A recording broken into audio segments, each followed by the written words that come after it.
रामकृष्ण संत तुकाराम सोहळा तीर्थक्षेत्र देहूचं तीर्थक्षेत्र पंढरपूर जात असताना आज सराटीचा मुक्काम आणि सराटीचा मुक्काम करत असताना निरास्नान करणे हे प्रत्येक वारकऱ्याला ज्या वेळेला चंद्रभागेचं स्नान अवघीच तीर्थे घडती एक वेळा चंद्रभागा डोळा देखलिया अवघीत पापे गेली दिगांतरी वैकुंठ पंढरी देखलिया तुका म्हणे जन्मा आल्याचे सार्थक विठ्ठलची एक देखलिया अवघीत पापे गेली दिगांतरी वैकुंठ पंढरी देखलिया। या भंगाप्रमाणे नुसत्या त्या चंद्रभागेचं डोळ्यांनी जरी दर्शन झालं डोळ्याला जरी दृष्टीत पडली ही सर्व पाप आपली केलेले मनात आलेले विकार निघून जातात।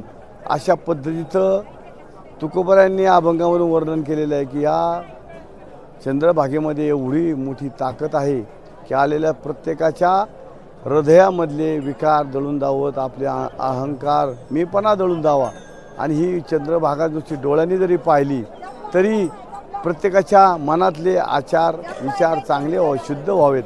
म्हणून ज्या वेळेला महाराज म्हणतात की आम्ही काय करू पंढरीनगरीमध्ये गेल्यानंतर चंद्रभागे स्नान तुका मागे हेची ध्यान याप्रमाणे प्रत्येक वारकरी या सोहळ्यामध्ये येत असतो। पहिलं काय करतो आम्ही ज्या वेळेला पंढरीनगरीमध्ये जाऊ त्यावेळेला सर्व दशमीला आम्ही त्या ठिकाणी पोचू सकाळी सर्वजण भल्या पाटे उठू चंद्रभागेचं स्नान करू आणि ह्या मायबापाच्या दर्शनासाठी आम्ही जाऊ। हीच आमच्या या मायबापाची सेवा आहे ही आणि जो आमचा मायबाप त्या ठिकाणी 28 युगे उभा आहे तो या वारकरी संप्रदायामध्ये सर्वांची वाट पाहतोय। संपदा सोहळा नावडे मनाला संपदा सोहळा नावडे मनाला लागला टकळा पंढरीचा जावे पंढरीची आवडे मनाशी कधी एकादशी आषाढी तुका म्हणे आईसे अर्थ ज्याचे म्हणे त्याची चक्रपाणी वाटप आहे जावे पंढरीची आवडे मनाशी कधी एकादशी आषाढी। याप्रमाणे तो मायबाप त्या ठिकाणी आमची वाट पाहत असतो।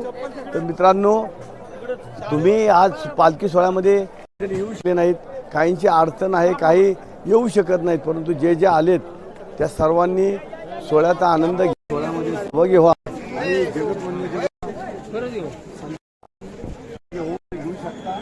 आणि घ्यायचा असेल तर याप्रमाणे आपण या सोहळ्यामध्ये सहभागी व्हायचे। माने साहेब आहेत किंवा कापसे साहेब एवढ्या गर्दीमध्ये येऊन आमच्या सर्वांना एवढ्या